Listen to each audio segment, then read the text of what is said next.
மாநிலத்தை கெடுத்த அதிமுக, மாநிலத்தை கண்டுகொள்ளாத பாஜக, இந்த கள்ள கூட்டணியை மக்கள் அடையாளம் கண்டு கொண்டிருக்கிறார்கள். மக்கள் நலனே முக்கியம்னு செயல்பட்டு கொண்டிருக்கக்கூடிய நமது திராவிட மாடல் தமிழ்நாட்டு மக்களாகிய நீங்கள் துணை இருப்பது போல உண்மையான வளர்ச்சியை நமது நாடு காண ஒட்டுமொத்த இந்திய மக்களும் தயாராகிவிட்டார்கள். பாசிசத்தை வீழ்த்த இந்தியாவை காக்க ஸ்டாலின் அழைக்கிறேன். ஜீவா டுடே பார்வையாளர்களுக்கு வணக்கம். இன்றைய நேர்காணலில் அரசியல் விமர்சகர் மூத்த பத்திரிகையாளர் சுபேர் அவர்கள். வணக்கம். வணக்கம். திமுக கூட்டணி, அதிமுக கூட்டணி, பாஜக கூட்டணி, 3 துருவங்களில் அந்த கூட்டணி இருக்குது. திமுக கூட்டணி ஓரளவு முடிஞ்சிருச்சுன்னு நினைக்கிறேன். யார் யாருக்கு என்ன தொகுதி, யார் நிற்க போகிறாங்கிற வரையும் தெரிஞ்சிருச்சுன்னு நினைக்கிறேன். திமுக கூட்டணி ஃபார்மெட் எப்படி அப்படியே 2019 ஃபார்மெட் அப்படியே இருக்கா? ஏதாவது சின்ன சின்ன சேஞ்சு, சில தூக்கல்கள், சில புது உள்நுழைவுகள், இந்த மாதிரி விஷயங்கள் நடந்திருக்கா? எப்படி அது என்ன மாதிரியான தாக்கத்தை ஏற்படுத்துன்னு பார்க்குறீங்க?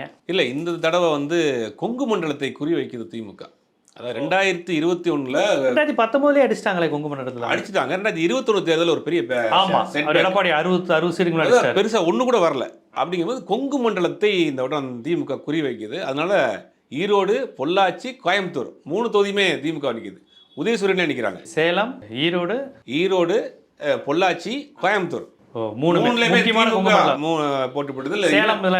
ஆமா, சேலம் நிற்கிறாங்க. சேலம் திமுக தான். இதுல என்னன்னா உங்களுக்கு குறிப்பிட்டு பார்க்க அப்படின்னா, இந்த முறை பிஜேபி விஸ் எடப்பாடி, திமுக 3 அணியாக நிற்குது இல்லையா? கொங்கு பகுதியில் பொதுவாகவே எடப்பாடிக்கு கொஞ்சம் அவருடைய கம்யூனிட்டி ஓட்டு இருக்குது, செல்வாக்கு இருக்குது. அப்படிங்கும்போது பிஜேபியும் ஒரு ஓட்டு பிரிக்கும். அப்படிங்கும்போது ஓட்டு 2 பிரிக்கிறப்ப திமுகவுக்கு விழுகிற ஓட்டு சேலடாக விழுகும். ஒரே கல்லில் 2 மாங்காங்கிற மாதிரி ஜெயிச்ச மாதிரி ஆயிடுச்சு. கொங்கு மண்டலத்தில் திருப்பி போய் ஸ்ட்ராங்காக கால் வச்ச மாதிரி ஆயிடுச்சு. அதை கரெக்டாக பிளான் பண்ணி கொங்கு பகுதியில் ஏற்கனவே ஈரோடு தொகுதியெல்லாம் போன முறை மதிமுகவுக்கு கொடுத்த தொகுதி, கணேசமூர்த்தி ஜெயிச்சாரு. அந்த தொகுதியை வாங்கி இந்த ஓட்டு நிற்கிறாங்க. அவர் பொள்ளாச்சி ஆல்ரெடி சிட்டிங், அவங்க தான் எம்பியாக இருக்காரு, திமுக எம்பி தான் இருக்கிறாரு. அதனால் கொங்கு மண்டலத்தை குறி வைக்கிறாங்க. 21 கோவையெல்லாம் சிபிஎம்முக்கு கேட்டுட்டு இருக்கிறதா சொன்னாங்க. அதை திருப்பூர் கொடுத்துட்டாங்க. திருப்பூர் கொடுத்துட்டு இந்த முறை கோவையெல்லாம் அவங்க சிபிஎம் இல்லாட்டி காங்கிரஸ் கொடுத்துருவாங்க. காங்கிரஸ் அதாவது கூட்டணி கட்சியில் கொஞ்சம் கொடுத்து தள்ளி விட்டுறது. ஆனால் இந்த முறை நேரடியாகவே கொஞ்சம் சேலஞ்சிங்கான தொகுதிகள்லாம் திமுக களம் இறக்குது. இந்த முறை ஜெயிக்கக்கூடிய வெற்றி வாய்ப்புகள் பிரகாசமாக இருக்குது அந்த பகுதியெல்லாம். அதனால் குறி வைத்து கொங்கு மண்டலத்தை தட்டி தூக்க போகுது இந்த வட்டம் திமுகங்கிறதுல ஒரு பெரிய இது. அதை போன 2021 விட்ட இடத்தை திருப்பி பிடிக்கணும் அப்படிங்கிறது ரொம்ப தெளிவாக இருக்கிறாங்க. மற்றபடி கூட்டணி கட்சிகள் ரொம்ப வேகமாக, ரொம்ப ஸ்மூத்தாக முடிச்சுட்டாங்க. திமுக தரப்புல இருந்து வேட்பாளரும் இன்னும் ஒரு சில நாட்கள் அறிவிச்சிருவாங்க. இப்போ இன்றைக்கி மதிமுகவுக்கு கொடுத்தப்பட்ட ஒரு தொகுதியில் திருச்சியில் துரை வைக்கோவே போட்டி போட போகிறாரு. அதுவும் ஏறக்குறைய உதயசூரியன் சின்னத்திலே அவர் நிற்க வைக்கிறதுக்காக உண்டான பேச்சுவார்த்தைகள் நடந்துகிட்ருக்கு. இன்னும் அதுவும் ஒரு சேஃபானதில்லை. ஏன்னா ஷார்ட் டைம், ஏன்னா உங்களுக்கு ரொம்ப நாள் கிடையாது. ஒரு 30 நாள் கொடை சின்னம் போச்சா? கொடை இதெல்லாம் பம்பரம் அதெல்லாம் போயிடுச்சு. அது போயிடுச்சு. நீ அடுத்து புதுசாக சின்னம் வாங்கினாதான் அந்த புது சின்னத்தை வாங்கி கொண்டு போய் சேர்க்கறதுக்கு டைம் இல்லை. அப்படிங்கும்போது உதயசூரியன் சின்னத்தில் நிற்கிறதுக்கான வாய்ப்பு இருக்குது. அதுவும் உங்களுக்கு ஒரு சேஃப்டியான தொகுதி தான். மதிமுகவுக்கு திருச்சியும் ஒரு சேஃப்டியான தொகுதி தான். மற்றபடி திமுகவினுடைய வேட்பாளர்கள்லாம் உத்தேசப்பட்டியல் நிறையா போட்டுட்ருக்குறாங்க. நம்மளும் விசாரித்து பார்த்த அளவுக்கு ஏறக்குறைய போன முறை 2019 இருந்த அதே வேட்பாளர்கள் தான் இந்த வட்டமும் நிற்க போகிறாங்க. ஒரு சில தொகுதிகளில் மட்டும்தான் சில மாற்றங்கள் வருது. பெரம்பலூரில் நேருடைய பையன், அவர் எதிர்த்து யாருமே நாமினேட் பண்ணல. அதனால அருண் நேரு அவர் நிற்கிறாரா? ஆமா, திருச்சியில் இல்லை, பெரம்பலூர்ல திருச்சியில் திருநாவுக்கரசும் இல்லைனாங்க. திருச்சி தான் இது கொடுத்தாங்களா மதிமுக. மதிமுக கொடுத்ததுனால இவர் அங்கே பெரம்பலூர் வந்துட்டார். பெரம்பலூர்ல நிற்கிறாரு. அவரை எதிர்த்து பாரிவேந்தர் நிற்கிறார். ஆல்ரெடி சிட்டிங் எம்பியா இருக்கிறவர், திமுக கூட்டணியில் ஜெயிச்சவர். அதே மாதிரி பார்த்தீங்கன்னா சேலம் இந்த வட்டம் யாருக்காவது அந்த முக்கியமான ஆட்களில் மாவட்ட செயலாளர் ஒருத்தர் பேர் அடிப்படுது. வீரபாண்டி ஆறுமுகத்தினுடைய பையன் வீரபாண்டி பிரபு, டாக்டர் பிரபு, அவர் பேரும் அடிப்படை, இளைஞரணியில் இருக்காரு, அவர் பேரும் அடிப்படுது. இந்த மாதிரி நிற்கிறதுக்கு ஆமாம், ஒரு சில ஏரியாக்களில் மட்டும்தான் வேட்பாளர்கள் மாற்றம் இருக்கிறது. மற்றபடி எல்லாமே போன 2019 அதே வேட்பாளர் தான். மத்திய சென்னையில் பார்த்தீங்கன்னா தயாநிதி மாறன், தென் சென்னையில் தமிழச்சி தங்கப்பாண்டியன், வட சென்னை கலாநிதி வீராசாமி, எல்லாமே அப்படியே கட்சி நிற்கிறாங்க. தேனி தொகுதியில் இந்த வட்டம் திமுகவே நேரடியாக களம் இறங்குது. போன முறை காங்கிரஸ் தங்கத்தமிழ்ச்செல்வன் எம்எல்ஏ தான். போன முறை காங்கிரஸ் கொடுத்தாங்க. ஆமாம், இவிகேஎஸ் நிலமன் கொடுத்து அவர் தோத்து போயிட்டாரு. இவர் ஓபிஎஸ் உடைய பையன் ஜெயிச்சாரு.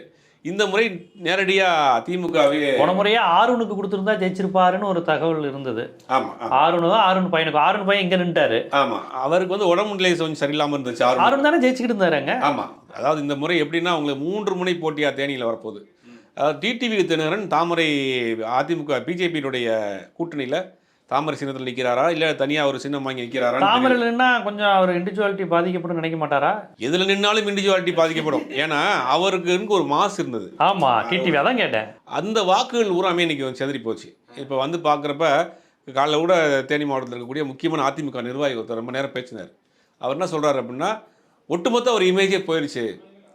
ஒரு மாற்று அரசியல்வாதியாக மக்கள் பார்த்தாங்க டிடிவி தினகரனா. அதனால தான் ஆர்கே நகர் தொகுதியில் அவ்வளோ பெரிய திமுக அதிமுக மீறி சுயேட்சையாக ஜெயிக்க முடிஞ்சது.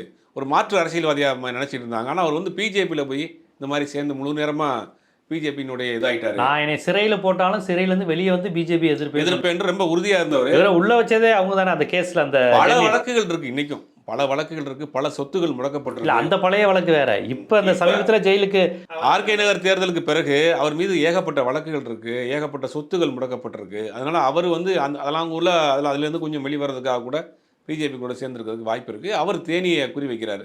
தேனியை பார்க்குறப்ப திமுக சார்பில் தங்கத்தமிழ் செல்வன் இல்லை ஆருனுடைய பையன் தென் சென்னை மாவட்ட செயலர் இளைஞரணி துணை செயலர் இருக்கார் ஆருன் இம்ரான் ஒரு பையன். அவரை நிற்க வைக்கிறதுக்காக ஒரு பேச்சுவார்த்தை நடந்துட்டு இருக்கு. திமுக கூட்டணி திமுக தானே, திமுக நேரடியாக நிற்குது. தேனியில திமுக நிற்குது. தேனியெல்லாம் அது எப்பவும் திமுக கொஞ்சம் நம்பாதே, அதெல்லாம் எப்பயும் கூட்டணி தள்ளி இல்லை. இந்த முறை ஓட்டு செதறும் இல்லையா? டிடிவி தனியா ஒரு பக்கம் பிரிப்பார், அதிமுக சார்பில் ஒரு பக்கம் தனியாக ஓட்டு பிரிக்கும். திமுக ஓட்டுங்கிறது இபிஎஸ் யார் நிப்பாட்டுவார் தேனியில? மாவட்ட செயலர் யாராவது நிப்பாட்டுவார். எஸ்டி செகண்ட் இருக்கிறாரு. அந்த மாதிரி அங்கே நிர்வாகிகள் இருக்காங்க, நிர்வாகிகள் இருக்காங்க. அந்த சைடில் இருந்து யாரும் நிப்பாட்டுவார், டிடிவி ஏற்று நிப்பாட்டுவார். தங்கத்தமிழ் செல்வன் மாவட்ட செயலாளர் இருக்கார். ப்ளஸ் வந்து ஏற்கனவே அந்த ஏரியாவில் எம்பியாக இருந்தவர். அதனால் வந்து தங்கத்தமிழ் செல்வனையும் இந்த பக்கம் ஆருனுடைய பையன் இம்ரானையும் 2 பேரும் களத்தில் வைக்கிறாங்க திமுக சார்பில். அதிமுக சார்பில் ஒரு மாவட்ட செயலர் யாராவது ஒரு நிர்வாகி நிப்பாட்டுவாங்க. டிடிவி தினகரன் முழுக்க இது பண்ணுறாரு. அந்த தொகுதியில் சிட்டிங் எம்பியாக இருக்கிற ஓபிஎஸ்னுடைய பையன் வந்து சிவகங்கைக்கு போகிறாராம். சிவகங்கையை குறி வைக்கிறாரு. அப்படிங்கும்போது தேனி மாவட்டத்தில் அது ஒரு பரபரப்பான ஒரு அரசியலாக தான் இருக்குது. மற்றபடி தமிழ்நாடு முழுக்க சிவகங்கையா ராம்நாடா? சிவகங்கையில் தான் நிற்கிறதுக்கான வாய்ப்புகள் அதிகம். சிவகங்கையில் அவங்க கம்யூனிட்டி பேஸ்டுமே அவங்களுக்கு இப்போ ராமநாதபுரத்துலையாவது ஒரு எம்ஆர் பாலிடிக்ஸ் உங்களுக்கு ஹெல்ப் பண்ணும். தேனியில் ஓபிஎஸ் ஆல்ரெடி எம்ஆர் பிகே ஒரு மாதிரி இருக்கணும். சிவகங்கையில் எப்படி ஒரு மாதிரி கலந்து கோனர் இருப்பாங்க, ஒரு மாதிரி கலந்து இருப்பாங்க. இருந்தாலும் கூட அதை வந்து கொஞ்சம் சேஃப்டியாக இருக்குன்றதுக்காக அங்கே நிற்கிறாங்க. ராமநாட்டில் இருந்தால் ரொம்ப டேஞ்சர் ஆயிரும் அப்படின்றதுனால. அப்படியா? ஆமாம். அதனால வந்து ராமநாட்டில் முஸ்லீம் வாக்குகள் கொஞ்சம் அதிகம். ஒரு பிஜேபி இதுனால அலையன்ஸ்னால அது சிவகங்கையிலே கொஞ்சம் முஸ்லீம்ஸ் இருப்பாங்க. இருக்காங்க எல்லா பகுதியிலையுமே கலந்துருக்கிறாங்க. பொதுவாகவே தமிழ்நாட்டு நிலவரத்தை பொறுத்த வரைக்கும் பிஜேபிங்கிறது பெருசாக ஒரு ஃபோர்ஸ் இல்லாமல் தான் இருக்குது. இருந்தாலும் ஒரு ட்ரை பண்ணி பார்க்குறாங்க, ஒரு அட்டம்ப்ட். ஓபிஎஸ் பையன் தாமரையிலே நிற்பாரோ? வேறு சின்னம் இல்லையே. இன்னைக்கு ஆர்டர் கொடுத்துட்டாங்க. இன்னைக்கு கோர்ட்டில் வந்து இன்னைக்கு வந்த வழக்கு வந்து இன்னைக்கு இப்போ நிரந்தரமாக வந்து கொடியோ சின்னத்தையோ கரைவேசி கூட கட்டக்கூடாதுன்னு அனௌன்ஸ் பண்ணிட்டாங்க. அவர் கொடுத்த கீழ் நீதிமன்றம் கொடுத்த தீர்ப்பை மேல் நீதிமன்றம் வந்து கம்பலில் கன்ஃபார்ம் பண்ணிடுச்சு. அப்படிங்கும் போது இனி அவருக்கு அதை சின்னத்தை கேட்கறதுக்கு வாய்ப்பு இல்லை. உச்சநீதிமன்றத்தில் ஒரு வழக்கு ஒன்று பெண்டிங்கில் இருக்குது. அதனால் அது ஒரு வழக்கு தான் பெண்டிங். அப்படிங்கும் போது இனி அவர் வந்து ரெட்டையில் நிற்கிறதுக்கு வாய்ப்பு இல்லை. இனிமேல் யாருமே புதுசாக ஒரு சின்னத்தை வாங்கி இந்த ஒரு 20 நாளுக்குள்ளே கொண்டு போய் அதை சேர்த்து வந்து நிற்க முடியாது. இப்போ திமுக கூட்டணியிலே விடுதலை சிறுத்தைகளுக்கு அது ரொம்ப சிக்கல் இருக்குது. இப்போ 2 தொகுதி வாங்கியிருக்காங்க, விழுப்புரமும் சிதம்பரமும் வாங்கியிருக்காங்க. நீ உங்களுக்கு புது சின்னம் நீ கொடுத்து அந்த சின்னத்தை ஒரு 15 நாள் 20 நாளில் கொண்டு போய் அவங்க சேர்க்க முடியுமாங்கிறது ஒரு பெரிய கேள்விக்குறி. பானை கிடைக்காதா? இல்லை, கிடைச்சாலுமே பானை கிடைச்சா நல்லது. பானை ஏற்கனவே கொஞ்சம் அவங்களுக்கு பரிச்சயமான தொகுதியில் முழுவதும் இல்லையா அவங்க தொகுதியில் அந்த தொகுதியில் இதாக பரிச்சயமான தொகுதி. ஆனால் பானை கிடைக்கலன்னா, ஒருவேளை பானை கிடைக்கலன்னா ஒரு புது சின்னத்தை கொடுத்துட்டாங்க அப்படின்னா அந்த சின்னத்தை கொண்டு போய் சேர்க்கறதுக்கு 25 நாள் தான் இருக்குது அதிகபட்சமாக. அப்படிங்கும் போது அதெல்லாம் ஒரு சிக்கல் இருக்குது இப்போ. அதனால் வந்து இப்போ திமுக கூட்டணியை துறை வைக்கோ சேஃப். அப்போ உதயசூரியன் நிற்க சொல்லி ஃபோர்ஸ் பண்ணுறாங்க. அதுக்குண்டான பேச்சுவார்த்தைகள் நடந்துகிட்டு இருக்கு. ஆனால் ஏறக்குறைய உதயசூரியன் தான் நிற்பார். அவங்க சின்னம் தானே அது? தாய்க்காலம் தானே? தாய்க்காலம் அப்படி சொல்லி கேட்டுதானே? இதில் என்ன இருக்குது? தாய்க்காலம் சூரியனுக்காக எங்கள் அப்பா எவ்வளோ ஓட்டு கட்டிருக்காரு அப்படிங்கிற மாதிரி சொல்லிக்கலாம். அப்படி வேணால் சொல்லிக்கலாம். இப்போ திமுக சைட்லேருந்து ஆல்மோஸ்ட் அவங்க வேட்பாளர் எல்லாம் ஃபைனல் பண்ணிட்டாங்க. ஒன்று ரிலீஸ் பண்ணிட்டு இருக்கிறாங்க. கம்யூனிஸ்டோட வேட்பாளர் அறிவிச்சிட்டாங்க. இந்திய கம்யூனிஸ்ட் மார்க்சிஸ்ட் என்ன மதுரை திண்டுக்கல். இந்திய கம்யூனிஸ்ட் வந்து நாகப்பட்டினம், திருப்பூரில் சூப்பராயன் ஏற்கனவே சிட்டிங் கோயம்புத்தூர் எம்பியாக இருக்கிறதுக்கு அங்கே போட்டுருக்காங்க போல. அதனால் வேட்பாளர் முதற்கொண்டு ஆரம்பிச்சிட்டாங்க. அவர் சு வெங்கடேசன்லாம் பிரச்சாரத்துக்கே போயிட்டாரு. சு வெங்கடேசன் எல்லாரும் எதிர்பார்த்த ஒன்று. இன்னொன்று திமுகவுக்கு பிடிச்ச கேண்டிடேட்டுங்கிற நேம் வேற அவருக்கு இருக்கு. அதனால கூட்டணிக்கு பிடிச்ச கேண்டிடேட், திமுக பிடிச்ச கேண்டிடேட்டை காட்டிலும் மதுரை இல்லை கூட்டணி கட்சிகள் வந்து ஒழுங்காக வேலை செய்வாங்க. அப்படி இல்லை சு வெங்கடேசன் பாருங்க, திமுக காரன் வேலை செய்ய மாட்டாங்கல்ல, திமுக காரங்களுக்கும் பிடிச்ச கேண்டிடேட்டா இருக்காங்க. எல்லாவற்றையும் தாண்டி நீங்க பொதுமக்கள் மத்தியில் நல்ல பேர் இருக்கு சுவேக். இன்னைக்கு எந்த மாற்று கட்சியாக இருந்தாலும் கூட, அதிமுக இருக்கட்டும் பிஜேபியாக இருக்கட்டும், சுவேக் மேலே ஒரு நல்ல ஒரு சாஃப்ட் கார்னர் இருக்கு. பொதுமக்கள் மத்தியில் ஒரு நல்ல சாஃப்ட் கார்னர் இருக்கு. அப்படிங்கும்போது அவருக்கு அங்கே கொஞ்சம் ஃபேவராக தான் இருக்குது. ஏன்னா சில சமயங்களில் கூட்டணி கட்சிக்கு திமுக வேலை பார்க்காது, திமுகவுக்கு கூட்டணி கட்சி இந்த பிரச்சனையெல்லாம் இல்லை. எல்லாரும் என்ன சொல்கிறாங்க, அங்கே திமுக இருந்தால் தான் பிரச்சனைங்கிறாங்க. கொஞ்சம் பிடிஆர் வெர்சஸ் மூர்த்தி அந்த இஷ்யூலாம் ஓடிக்கிட்டு இருக்கிறதுனால சிபிஎம்னா ரெண்டு கோஷ்டியுமே இவருக்கு வேலை பார்ப்பாங்க. இந்த முறை வந்து இந்த மாதிரியான ஒரு குரூப் பாலிடிக்ஸ் உள்ள இருக்காது. இல்லை, இந்த முறை இது ஒரு முக்கியமான தேர்தல். ஒரு மீண்டும் பாஜக மேல வந்துருச்சுன்னா மாநில கட்சியில இருக்காது. நீங்க எங்க பாலிடிக்ஸ் பண்ண போறீங்க? மாநிலமே இருக்காது. மாநிலமே இருக்காது அப்படிங்கிறது அரசியல் இருக்கக்கூடிய எல்லாரும் ரொம்ப உணர்ந்திருக்காங்க. அதனால இந்த முறை வந்து இந்த கூட்டணி கட்சிகளுக்குள்ள பாலிடிக்ஸ் பண்ற வேலையை கண்டிப்பா எந்த கட்சியுமே செய்யாது. அது திமுக கண்டிப்பா செய்யாது. அதனால இறங்கி எல்லா கூட்டணி வேட்பாளர்களுக்கும் வேலை செய்ய தான் தயாராக இருக்காங்க. காங்கிரஸுக்கு ஒரு 10 தொகுதி இன்னைக்கு கன்ஃபார்ம் ஆயிருக்கு. 9 ப்ளஸ் பாண்டிச்சேரியை சேர்த்து 10 தொகுதி கன்ஃபார்ம் ஆயிருக்கு. அவர்கள் ஒரு சில நாளில் வேட்பாளர் அறிவிச்சிருவாங்க. ஆல்மோஸ்ட் திமுக கூட்டணியில் பிரச்சாரத்துக்கே அவங்க கிளம்பிட்டாங்க சில கட்சிகள்லாம். அது இருக்குது. அதிமுக கூட்டணி தான் இன்னும் இது வரைக்கும் இப்போ இந்த நிமிடம் வரைக்கும் இன்னும் ஃபைனலைஸ் ஆகாமல் இருக்குது. இதில் வந்து பாமக பார்த்தீங்கன்னா அன்புமணி வந்து பிஜேபி கூட போகணும்னு ஆசைப்பட்றாரு. ஆனால் ராமதாஸ் வந்து அதிமுக கூட கூட்டணி வைக்கின்றாங்க.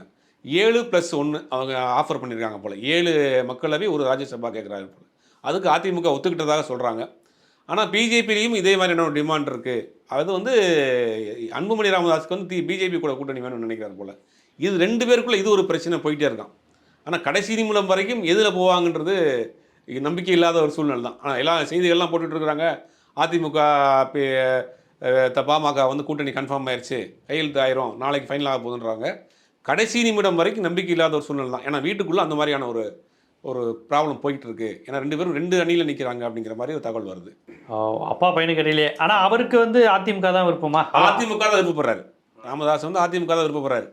ஏன்னா அதிமுகங்கிறது ஒரு பாரம்பரியமான ஒரு கட்சி, திராவிட கட்சி, அதிலே பயணம் பண்ணுவோங்கிற மாதிரி அவர் ஒரு கொஞ்சம் திராவிட சிந்தனையில் இருக்கிறாரு. ஒரு சமூக நீதி. ஆமாம், அதெல்லாம் கொஞ்சம் ஒரு காலத்தில் இருந்தோம்ல, ஒரு பழைய பாமக அந்த மாதிரி நினைக்கிறாரு. இவர் அன்புமணி வந்து மீண்டும் பிஜேபி மேலே வந்துச்சுன்னா நமக்கு சீட்டு மத்திய அமைச்சராகலாம் அப்படிங்கிற மாதிரி அவர் ஒரு கணக்கில் மூவ் பண்ணுறாரு. இது 2ம் போயிட்டு இருக்கு. ஆனால் எந்த நேரத்தில் எது வேணாலும் நடக்கலாம். பிஜேபி கூடயும் போகலாம், அதிமுக கூடயும் போகலாம். இந்த 2 பக்கமும் பேச்சுவார்த்தைகள் நடந்துகிட்டே தான் இருக்குது. ஆனால் அதிமுக வந்து பாமக ரொம்ப விரும்புகிறதா தகவல் சொல்கிறாங்களே. ஏன்னா சேலம், தருமபுரி, கிருஷ்ணகிரி இந்த பகுதிகள் எல்லாம் இவங்க 2 பேரும் சேர்ந்தாங்கன்னா ஒரு சின்ன ஒரு ஜெர்க்கனை உண்டு பண்ணலாம். சின்ன இல்லை, ஒரு சில இடங்களில் ஜெயிக்கிறது கூட வாய்ப்புகள் இருக்கு. சேலம், தருமபுரி, கிருஷ்ணகிரி, ஓசூர் வரையும். கடலூர்ல அதிமுக பாமக 2 ஸ்ட்ராங்கா? அதிமுக பாமக 2 ஸ்ட்ராங்க. கம்யூனிட்டி வைஸ் ஓட்டு தான். சேலத்தில் கம்யூனிட்டி வைஸ் ஓட்டு தான் உங்களுக்கு. கள்ளக்குறிச்சி கம்யூனிட்டி வைஸ் ஓட்டு தான். விழுப்புரம் கம்யூனிட்டி வைஸ் ஓட்டு தான். திருவண்ணாமலை கம்யூனிட்டி வைஸ் ஓட்டு தான். 2ம் சேருகிற பொழுது அவங்களுக்கு வெற்றி வாய்ப்பு ஓரளவுக்கு நெக் டு நெக். திருவண்ணாமலை, கடலூர்னு பார்க்கும்போது வன்னியர் பெல்ட் அதிகம். ஆனால் சேலம், தருமபுரி, கிருஷ்ணகிரியில் வன்னியரும் அதிகம், கவுண்டர் 2 பேருமே. அதனால தான் அவங்க அதை ரொம்ப நம்புறாரு. ஆமாம், நம்ம அந்த ஒரு 6-7 தொகுதி தான் நம்ம குறி வைப்போம். அதில் சிக்கிறது ஒரு 4-5 நம்ம இது பண்ணணும். இந்த முறை ஒரு 2-3 தொகுதி எடப்பாடி ஜெயிச்சிட்டாருன்னா ஸ்ட்ராங் ஆயிடுவார். ஓபிஎஸ் வெளியில் போன பிறகு, டிடிவி எதிரானதுக்கு பிறகு நான் தான் அப்படிங்கிற முன்னிலைப்படுத்தி தேர்தலில் நின்று அதில் ஜெயிச்சிட்டாருன்னா அப்போ மக்கள் ஏற்றுக்கிட்டாங்கிற ஒரு நிலைக்கு வந்துடணும் அப்படிங்கிறத ரொம்ப குறி வைக்கிறாங்க. ஆனால் அதிமுக ரொம்ப அரட்டிக்கிறதா இல்லை. நீங்கள் சொன்ன மாதிரி அந்த 5-6 தொகுதியில் ரொம்ப கான்ஃபிடன்ட். சட்டசபையை அவங்க சவுத்தை மறந்துட்டாரு எடப்பாடி. சவுத்தை பற்றி அவர் யோசிக்கலையே. கோவில்பட்டி, மதுரை, தேனிலாம் எனக்கு தேவையே இல்லை. எனக்கு தேவை சேலம், எடப்பாடி, கோயம்புத்தூர், ஈரோடு, திருப்பத்தூர். இது பார்த்துக்கிறேங்கண்ணா, இது நமக்கு வேணும் அப்படின்ற மாதிரி அதுல ஜெயிச்சிட்டாரே. அதே மாதிரி சொன்ன மாதிரி பண்ணார் இல்லையா? ஆனால் இந்த முறை அது வந்து கொஞ்சம் கஷ்டம். ஏன்னா ஓபிஎஸ் வெளியில் போயிட்டாரு. அப்போ ஆளுங்கட்சியாக இருந்தது. இப்போ கட்சிக்கு வெளியே வந்த பிறகு தமிழ்நாட்டில் நடந்த பல நிகழ்ச்சிகள் பண்ணியிருக்காங்க, அதெல்லாம் தெரியும். 2வது இப்போ பாமக இந்த கூட்டணிக்குள் வந்தால் தான் நீங்கள் சொல்லக்கூடிய இந்த ஒரு 5-6 தொகுதிகளில் அவருக்கு வாய்ப்பு இருக்குது. இல்லைன்னா ரொம்ப கஷ்டம்தான். இல்லைன்னா 3வது இடத்துக்கு போயிட கூட வாய்ப்பு இருக்குது அதிமுக அந்த பகுதியில். ஆனால் இப்போ ராமதாஸ் அப்படி கூட யோசிப்பார்ல, நம்ம 2 பேரும் சேர்ந்தா சில தொகுதிகளில் வாய்ப்பு இருக்குது, பாஜகவுடன் சேர்ந்தா வாய்ப்பே இல்லையே. அதைத்தான் இப்போ பாமக செல்வாக்கா இருக்கிற திருவண்ணாமலை நீங்கள் சொன்னீங்க, அங்கே அதிமுகவும் இருக்கும். கடலூர், தருமபுரி அங்கே 2மே இருக்கும். இப்போ பாமக செல்வாக்கா இருக்க சேலத்துலேயோ, தருமபுரியிலையோ, கடலூர்லையோ பாஜக ஒரு பெரிய ஃபேக்டர்னு சொல்லவே முடியாது. கண்டிப்பாக இல்லை, கன்னியாகுமரி ஃபேக்டராக இருக்க பாஜக இருக்கிற கன்னியாகுமரியில் பாமகன்னு ஒரு கட்சியே கிடையாது. அதைத்தான் ரொம்ப மைனூட்டாக இவர் யோசிக்கிறார். அரசியல் மூத்தவர் இல்லையா, அரசியல் 40-50 வருஷம் அரசியல் பண்ணிட்டு இருக்கு. அதை ரொம்ப மைனூட்டாக வாட்ச் பண்ணுறாரு. அதைத்தான் அவர் நோக்கி போகிறார். ஆனால் இவர் என்ன பண்ணுறாரு, ஏதோ நம்ம ஒரு தொகுதியாவது வாங்கி ஜெயிச்சுட்டு மீதி மேலே மத்தியில் ஆட்சி வந்துச்சுன்னா நம்ம வந்து எப்படி ஜெயிக்க முடியும்? பாமக பாஜக அலைன்ஸில் ஜெயிக்க போன அவங்க 2014 கால்குலேட் பண்ணுறாரு. 2014 தர்மபுரியில் ஜெயிச்சார் இல்லையா? இல்லை, அது வந்து பாஜகனால சேர்க்கல. தேமுதிக இருந்தது, பாஜக இருந்தது, மதிமுக இருந்தது. அது ஒரு மாதிரி அலைன்ஸ்ல இருந்து. அது மட்டும் இல்லை, அப்போ அதிமுக ஓட்டே பாமக விழுந்துச்சு. காரணம் கேபி முனுசாமி. அதுக்கு தான் ஜெயலலிதா சசிகலா வந்து அவரை ஐவர் குழுவில் ஒதுக்கி வச்சது. கேபி முனுசாமியை சாகர வரையும் ஜெயலலிதா சேர்க்கல. காரணம் வந்து கடைசியில் நீங்க ஜாதி உணர்வோட செயல்பட்டீங்களா முனுசாமி. நிறைய அந்த மாதிரியான விஷயங்கள் நடந்துச்சு. ரெண்டாவது மோடி அலைன்னு ஒன்று அடிச்சது இல்லையா? அப்போ ஃபர்ஸ்ட் டைம் மோடி அலைங்கிறதுல அது ஃபர்ஸ்ட் டைம் ஓட்டர்ஸ் நிறைய பேர் லேசா அடிச்ச கரை தான் வந்து பொன் ராதாகிருஷ்ணனும் அன்புமணியும். ஆனா இந்த நேரம் அப்படி கிடையாது. ஆனால் இவர் ராமதாஸ் எடுத்துருக்கக்கூடிய முடிவு ரொம்ப சாதுரியமான முடிவு. எப்படி இருந்தாலும் 1-2 தொகுதியில் தான் வந்துடலாம், தத்தி குத்தி கூட முன்னாடி வந்துடலாம் அப்படிங்கிற மாதிரி நினைக்கிறாரு. பிஜேபி கூட்டணிக்கு போனால் நீங்கள் சொன்ன மாதிரி ரொம்ப ஒரு கஷ்டம்தான். அதிமுக பாமக கூட்டணி இருந்தாலுமே நெக் டு நெக் தான் வரும். ஜெயிக்கிறதுக்கு ரொம்ப போராடி தான் 1-2 தொகுதியில் ஜெயிக்க வேண்டியது இருக்குமே ஒழிய. ஆனால் அதை கரெக்டாக அவர் மூவ் பண்ணி போகிறாரு. ஆனால் என்ன நடக்க போகுதுன்னு தெரியல. அப்படிதான் பாக்குறீங்க நீங்க. அந்த மாதிரி தான் வரும். பாமக அதிமுக சேரும் பட்சத்தில் அதிமுகவுக்கு கொஞ்சம் லாபம், பாமகவுக்கும் ஏதாவது கிடைக்க வாய்ப்பு இருக்கு. பிஜேபியோட போகும்போது பாமகவுக்கு ஒண்ணுமே இல்லை. தேமுதிக ஆல்மோஸ்ட் இப்போ பிஜேபி தான், அதிமுக கூட தான் பேசிட்டு இருக்காங்கன்றாங்க. என்னையை பொறுத்த வரைக்கும் என்னுடைய கெஸ்ஸிங்கில் என்னன்னா கண்டிப்பாக அவங்க பிஜேபி கூட தான் போவாங்க. ஏன்னா இவங்க கேட்கக்கூடிய டிமாண்டை அதிமுகவால் கொடுக்க முடியாது. தேமுதிகவுக்கு 2% ஓட்டு இருக்கு. அந்த 2%க்கு இவ்வளவு பெரிய டிமாண்ட் 2 விழுக்காடு இருக்கு. ஒரு பரவாயில்ல 1.5-2 அந்த நெஞ்சுக்குள்ள இருக்குமே விட அந்த 1.5-2க்காக வந்து இவ்வளவு பெரிய டிமாண்டை வந்து கொடுக்க முடியாது அப்படிங்கிறதுல கெஸ் பண்ணுவாங்க. ரெண்டாவது, எடப்பாடிக்கு இந்த தேர்தல் பெரிய தேர்தலும் கிடையாது. அவருக்கு 2026 தான். ஆமா ஆமா. அப்படிங்கும்போது இவ்வளவு பெரிய ரிஸ்க் எடுக்க வேணாம். திருப்பி கடந்த முறை ஒன்றும் அவர் சாதிக்கல, பூஜ்ஜியம் தான் வாங்கியிருக்காரு அவர் கணக்குப்படி. ஏன்னா ஓபிஎஸ் பையன் ஜெயிச்சது அவர் கணக்குல வர, அவர் அதை ஜெயிச்சதாகவும் நினைக்க மாட்டாரு. அவருக்கே தெரியும். அதனால போன முறை பூஜ்ஜியம் தான் கணக்கு. பூஜ்ஜியத்திலிருந்து அவருக்கு ஒன்று வந்தாலே அதுக்கு அவருக்கு பெரிய வெற்றி தான் பார்ப்பாரு அவர். அவர் 2026 சட்டசமன்ற தேர்தல் தான். இந்த நேரடியாக பிஜேபியை பகிச்சுக்கிற வேணாம், பிஜேபி அலைன்ஸ் இருக்கிறவரால் கழட்டி கொண்டு வந்து நம்ம இங்கே வச்சுட்டு திருப்பி ஏதாவது பிரச்சனை எடுத்துக்கிற வேணான்ற மாதிரி ரொம்ப சேஃப்டியாக நினைக்கிறாங்க. ரெண்டாவது, தேமுதிகவுடைய டிமாண்டும் அதிகமாக இருக்குன்ற மாதிரி தான் சொல்கிறாங்க. வரக்கூடிய செய்திகள்லாம் அப்படி தான் இருக்குது. அதை வந்து எடப்பாடியால் ஃபுல்ஃபில் பண்ண முடியாது. பிஜேபி செய்யும். ஆல்மோஸ்ட் அது பிஜேபியினுடைய கூட்டணியில் தான் அது போய் சேருவாங்கன்னு நினைக்கிறேன். அது கள்ளக்குறிச்சி தொகுதி அவங்க கம்பல்சரி கேட்டுருக்காங்க, அவங்களை சுதீஷன் நிற்கிற வைக்கிறதுக்கு. ஒரு ராஜ்யசபா கேட்குறாங்க. இன்றைக்கி ராஜ்யசபாங்கிறது அவங்க கேட்டால் ஏதாவது ஒரு மாநிலத்தில் ஈஸியாக போட்டு கொடுத்துருவாங்க. அப்படிங்க அந்த டிமாண்டு போயிட்டுருக்கு. ஆனால் இவங்களும் முயற்சிகள் பண்ணிகிட்டு இருக்காங்க போல், பெருசான முயற்சிகள் இல்லை போல். அந்த மாதிரி தான் இருக்குங்கிறீங்க. காங்கிரஸ்க்குலாம் நல்லா திருப்தி, போதுமான தொகுதி அதிமுக. காங்கிரஸ் வந்து இப்போ வந்து புதுசாக வந்து 2-3 தொகுதி எக்ஸ்ட்ரா வாங்கியிருக்காங்க, கேட்டு வாங்கியிருக்காங்க. கடலூர் தொகுதியை வாங்கியிருக்கிறாங்க. கடலூரில் வந்து ஆனால் எண்ணிக்கை அதே எண்ணிக்கை தானே? ஆமாம், எண்ணிக்கை அதே எண்ணிக்கை தான். 9+1 9 தொகுதி வந்து. கடலூரில் ஏற்கனவே அழகிரி ஜெயிச்சாரு, கேஎஸ் அழகிரி முன்னாடி ஜெயிச்சாரு. ஆமாம், அவர் இன்னும் ஜெயிச்ச தொகுதி தான். அவர் இப்போ மாநில தலைவராக இல்லாதனால ஒரு எம்பியாவது கொடுங்க அப்படின்னு அவர் கேட்டு வாங்கியிருக்காரு போல். திருநாவுக்கரசு ரொம்ப எதிர்பார்த்துக்கிட்டு இருந்த திருச்சி தொகுதியை வந்து மதிமுக போயிடுச்சு. அதனால திருநாவுக்கரசு இந்த வட்டம் வந்து வேற தொகுதி ஏதாவது குறி வைக்கலாம் அப்படிங்கிற மாதிரியான அவர் ஒரு சவுத்து தானே அவர் இருப்பார், மேக்ஸிமம் வருவார். புதுக்கோட்டை திருச்சி இதுதான் அவருடைய ஏரியா. ஆமாம், அது ரெண்டுமே இல்லையா உங்களுக்கு? சிவகங்கை கொடுத்துருக்குறாங்க, ராம்நாடு நவாஸ்கனி கொடுத்தாங்க. சிவகங்கை வந்து இவர் தான் வர்றதுக்கு வாய்ப்பு இருக்குது உங்களுக்கு. நம்ம கார்த்திக் சிதம்பரம் தான். அப்படி அவர் தான். ஆமாம், கார்த்திக் அவருக்கு கொஞ்சம் எதிர்ப்பு திமுகக்குள்ள இருந்தது. நாங்கள் திமுக கட்சிக்குள்ள காங்கிரஸுக்குள்ளேயே மாவட்ட அலுவலகத்திலேயே கூட்ட அவருக்கு தீர்மானம் நிறைவேற்றினாங்க. ஆனால் அவங்க அப்பாவுடைய செல்வாக்கு மீறி அங்கே ஒன்றும் பண்ண முடியாது. சுதர்சன் ராஜ்யப்பன் டீமே தனியாக இருக்குமே பா சிதம்பரத்துக்கு எதிராகவே.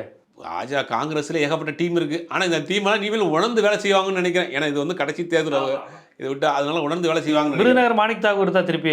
ஆமாம், விருதுநகர் மாணிக் தாகூர் தான் கொடுப்பாங்க. விருதுநகர் மாணிக் தாகூர் வந்து ஆல்ரெடி தெலுங்கானா இன்சார்ஜாக போட்டிருந்தாங்க. அவர் ஆல் இந்தியா செக்ரட்டரியாக இருந்தார், தெலுங்கானா இன்சார்ஜாக போட்டிருந்தாரு. நல்லா ஆக்டிவாக ஒர்க் பண்ணக்கூடிய அவர் நல்ல அப்டேட், காங்கிரசினுடைய பழைய தன்மை இல்லாமல் அப்டேட்டாக இருக்கும். அதனால அவருக்கு அங்கே வாய்ப்பு இருக்குது. சிவகங்கையில் ஆல்ரெடி கார்த்திக் சிதம்பரத்துக்கு வாய்ப்பு இருக்குது. அதனால திருநாவுக்கரசுக்கு இந்த முறை சீட்டு இல்லைன்ற மாதிரி தான் இருக்குது. ஏற்கனவே இல்லைன்ற மாதிரி தான் இருக்குது. ஸ்ரீபெரும்புதூரும் திருவள்ளூருக்கு கொடுத்து வாங்கியிருக்கிறாங்க. திருவள்ளூர் ஆல்ரெடி சிட்டிங்காக இருந்த எம்பி வந்து நம்ம ஜெயக்குமார் இருந்தார். ஆமாம், அவருக்கு இந்த முறை நிற்கலை அப்படின்றாங்க. அதனால சசிகாந்த் செந்தில் நிற்க வைக்கிறதுக்கான வாய்ப்பு இருக்குன்றாங்க. ஓகே ஓகே ஓகே, அது நல்ல ஒரு சாய்ஸாக தான் இருக்குது. அவருக்கு கட்சி தாண்டி ஒரு பேர் இருக்கு, படித்தவர் ஒரு இமேஜ் இருக்குது. ரெண்டாவது, திருவள்ளூர் தொகுதியை பொறுத்த வரைக்கும் திமுக ஒரு ஸ்ட்ராங்கான உள்ள தொகுதி, அது ஈஸியாக வந்து ஜெயிச்சிடலாம் அப்படின்னா. சசிகாந்த் திருவள்ளூர் அதிமுகவுக்கும் ஸ்ட்ராங்கான ஒரு காலத்தில் இருந்தது. அந்த ஒரு எம்பி இந்தியாவிலேயே வேணுகோபால் 2 முறை எம்பியா இருந்தார். அவர் தான் நம்பர் 1 ஓட்லாம் வாங்கி ரொம்ப ஒரு எளிமையான ஒரு எம்பியா இருப்பார்.